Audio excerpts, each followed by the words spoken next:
Good morning বন্ধুরা, কেমন আছো সবাই? মম অ্যান্ড থ্রি চ্যানেল ব্লগের পক্ষ থেকে সবাইকে স্বাগত। দেখো আজকে সকাল সকাল ঘুম থেকে উঠে গেছি, আর আজকে থেকে কয়েকদিন আগে থেকেই আমাকে এখন ভোরবেলা উঠে যেতে হয়, কারণ মেয়ে স্কুল খুলে গেছে। আর এখন প্রায় 5:10 হয়ে গেছে।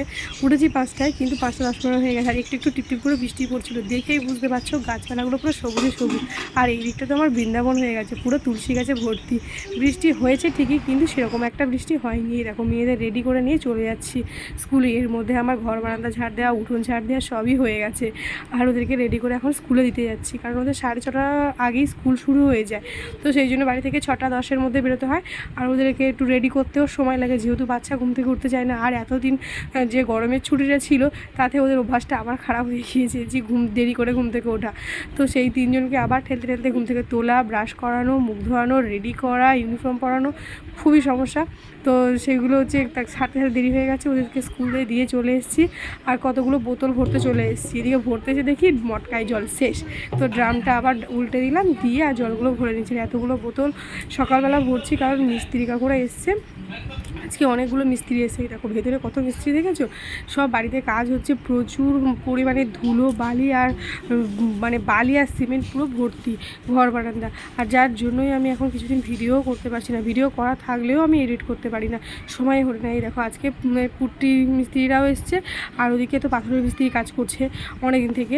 তো এই দেখো সকাল সকাল একটুখানি আমি একটু ওলের ডাঁটা কেটে দিচ্ছি। ওলের ডাঁটাগুলো না কাটতে গেলে ভীষণ হাত চুলকায়, আর লবণ তেল দিয়ে মাখিয়ে হাতে কাটলে হয়, কিন্তু আমি এক্ষুনি মেয়েকে নিয়ে স্কুলে যাব, আমি মেয়েকে আনতে স্কুলে যাব। তো সেই জন্য হাতটা তবুও চুলকাবে, যার জন্য আমি একটু প্লাস্টিক হাত সামনে ছিল, তো সেটা পরেই নিয়েছি। গ্লাভস হলে ভালো হতো, কিন্তু গ্লাভস এখন খোঁজার সময় নেই। তো ভালোভাবে ডাঁটাগুলোকে ছাড়িয়ে নিচ্ছি, কারণ এই সময়টা মেয়েকে স্কুলে দিয়ে এসে এই সময়টা বেশ ফাঁকা থাকে। এই সময়টাতেই আমি একটুখানি সবজি টবজিগুলো কেটে গুছিয়ে নিই। যদি অন্য কাজ ছেড়ে রেখে দিই সকাল সকাল, তাহলে এটা করতে পারি। এই দেখো এইরকম প্লাস্টিক দিয়ে ছাড়াতে খুব অসুবিধাই হচ্ছিলো, কারণ প্লাস্টিক না হাতে জড়িয়ে যাচ্ছিলো, বটির সঙ্গেও আটকে আটকে যাচ্ছিলো। তাও সামনে ওটাই ছিল, ওটা দিয়েই কাজ চালানোর চেষ্টা করছিলাম। চলো এই ওলের ডাঁটাগুলো একটু সরু সরু করে কেটে নেবো, আলু ভাজার মতো করে। আজকে ওল ডাঁটা দিয়ে চিংড়ি মাছ বানাবো। এই ওল ডাঁটাগুলো খেতে আমার খুবই ভালো লাগে, কিন্তু সব সময় তো এরকম হয় না। এই বর্ষাকালে একমাত্র ওল ডাঁটা পাওয়া যায়, আর বাজারের ওল ডাঁটাটা অতটা ভালো লাগে না, কোথায় হয় না হয় সেই জন্য। তো এই ওল ডাঁটাগুলো আমাদের বাড়ির মধ্যে যে একটা দুটো হয় সেটাই নিয়ে খাই। আর এটা মা পাঠিয়েছিল, ও মার কাছে অনেক মোটা মোটা ডাঁটা হয়েছিল। আর আমাদের বাড়ির ডাঁটাগুলো একদম সরু সরু টাইপের হয়, তবুও ভাজা করে বা এরকম তরকারি করে খাওয়া হয়। তো এই দেখো মোটা মোটা ডাঁটাগুলো একটু আলু ভাজার মতো সরু সরু করে কেটে নিচ্ছি। এইগুলো কাটা হয়ে গেলে তারপরে যাব মেয়েকে আনতে স্কুলে। তো চলো এগুলো কেটে নিই। আর ওদিকে মিস্ত্রি কাকুরা তো কাজ করছে, কাজটা কত দূর হলো সেটা তোমাদের পরে দেখাচ্ছি, বা অন্য ভিডিওতে দেখিয়ে দেবো।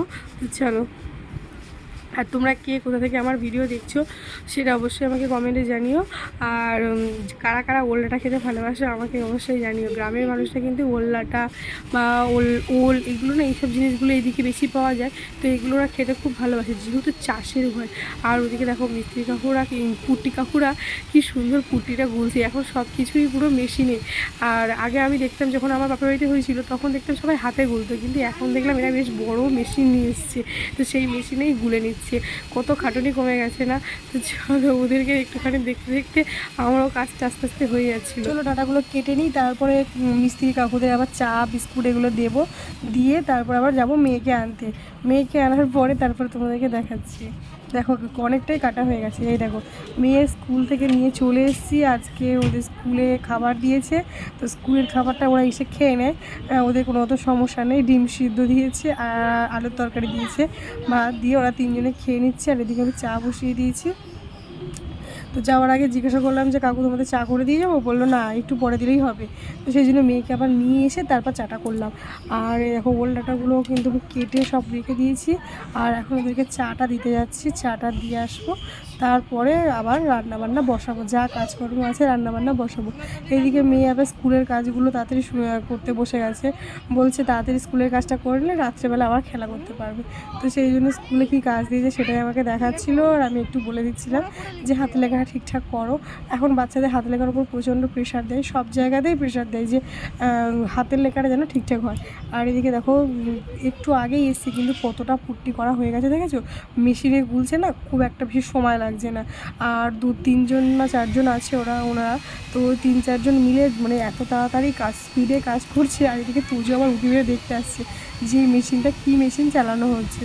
আর আমিও দেখছিলাম মাঝে মধ্যে যে এই মেশিনটা আমিও দেখিনি, হাতের গোলা দেখেছিলাম, কিন্তু এখন দেখো কী সুন্দর মেশিন দিয়ে কাজ করছে। আর বাড়ির কাজ হচ্ছে দেখে মেয়েরাও খুব খুশি আর লাফালাফি করছে। দেখো ভিতরে কীরকম বালি আর সিমেন্ট, আর এই পুট্টির গোলা, মানে পুট্টি উড়ে উড়ে সারা ঘর, এই ঘরটা যেটার মধ্যে এখন আমরা আছি সেই ঘরের সব কিছু এখন ধুলো বালিতে পুরো ভর্তি। আর আজকে পরিষ্কার করলে পরের দিন আবার হচ্ছে কাজ করতে আসে, আবার সব কিছু উড়ে পড়ছে। আর পাথর কাটলে কীরকম তো ধুলো হয় সেটা তোমরা নিশ্চয়ই জানো। পাথরের ধুলো প্রচণ্ড বাজে ধুলো, মানে আমাদের সবার চুল টুলগুলো একদম পুরো খড়ের মতো খড় করছে। কিছু করার নেই, এখন কিছুদিন এরকম যতদিন না কাজ হবে সেই রকমভাবে থাকতে হবে। আর এই ধুলো পুরো ভর্তি, সারা ঘর বাড়িতে ধুলো, এই জন্য কোনো কিছু করে শান্তি পাচ্ছি না। মানে পরিষ্কার করতে করতেই সারাদিন কেটে যাচ্ছে, কিন্তু তাও পরিষ্কার হচ্ছে না, কারণ এক্ষুনি পরিষ্কার করলে আবার তারপরে ধুলো উঠছে। তো সেইভাবে এখন আমাদের দিন চলছে। চলুক কতদিন হয় এইভাবে, তারপর আস্তে আস্তে সব কিছু ঠিক হয়ে গেলে আবার সব ঠিক হয়ে যাবে, পরিষ্কার পরিচ্ছন্ন সবই হয়ে যাবে। চলো এবার আস্তে আস্তে যাই। আমি এরকম আমাদের পাথরের মিস্ত্রির কাছে এসেছি এখানে, আর বাপিও কাজ করছে ওদের সঙ্গে, কাকুর সঙ্গে। ওইদিকে পাথরের মিস্ত্রি কাকু এখানে চা দিয়ে চলে গেছে। আর এদিকে দেখো কিছুটা আমাদের টালি বসানো হয়ে গেছে ছোটো বারান্দাতে। আর এই বড় একটা হান্ডার মধ্যে সমস্ত টালিগুলো সব ভিজানো আছে। যদিও এই ভিডিওটা কয়েকদিন আগে, এখন আমাদের ঘরটা অনেকটাই কমপ্লিট হয়ে গেছে এখন। তো এই রান্নাঘরের ফ্লোরটা করা হয়ে গেছে আর ওপরে স্ল্যাবগুলো করছে। আর এদিকে বাথরুমটা তো কমপ্লিট হয়েই গেছে। তোমাদের এইটুকু দেখালাম, এরপরে ভিডিওতে আবার দেখাবো। এদিকে দেখো আমি রান্নার যোগাযন্ত্র করে নিয়েছি, আলু পেঁয়াজ সব কিছু কেটে নিয়েছি। আজকে ডিমের তরকারি হচ্ছে, ডিমগুলো সিদ্ধ করে ভাজা বসিয়ে দিয়েছি। ডিমের তরকারি কী দেখাবো, আর ওই ডিমটা ভেঙে গেছিলো বলে ওটা আবার মানে আলাদা বাটিতে রেখেছি। আর ওদিকে ওলডাটা আমি সিদ্ধ করে রেখে দিয়েছি ভাপিয়ে, এদিকে চিংড়ি মাছের জল দিয়ে, আর চিংড়ি মাছটা একটুখানি ওই নরম হতে দিয়েছি, বরফ জমে আছে। ডিমের তরকারি কষানো হয়ে গেছে, ডিমের তরকারিটা বানিয়ে নিচ্ছি। আর মিস্ত্রি কাকু আমাদের বাড়িতে খাবে, মানে ওই যে পাথরের মিস্ত্রি কাকু আছে, পাথরের মিস্ত্রি কাকু খাবে, আর এনারা তো খাবে না আমাদের বাড়িতে। তো এই দেখো ওলের ডাটা হয়ে গেছে, চিংড়ি মাছ দিয়ে ডাল সিদ্ধ হয়ে গেছে, আর একটু ডাল সিদ্ধ বসিয়েছি অল্প করে। এটা আগের দিন রাতের ডাল সিদ্ধ ছিল, মেয়ে খেতে ভালোবাসে বলে মাঝে মধ্যে ডাল সিদ্ধ করে দিতে হয়, তো সেই ডাল সিদ্ধ কিছুটা বেঁচে ছিল। আর আজকে কুমড়ো ডাঁটা দিয়ে আর ডাল হবে, তো সেই জন্য আবার কিছুটা ডাল বসিয়ে দিয়েছি। আর তার সঙ্গে এদিকে ডিমের তরকারি হয়ে গেছে, আর ওল ডাঁটা দিয়ে চিংড়ি, এটাও তরকারিটা হয়ে গেছে, খুব দারুণ খেতে লাগে এটা। চলো আজকে আমাদের এগুলোই দেখো ডাঁটা ডাল হয়েছে, ডাঁটা ডালটাও খেতে খুব সুন্দর লাগে এই সময়। কুমড়ো ডাঁটা মানে আমাদের গাছের কুমড়ো ডাঁটা এটা।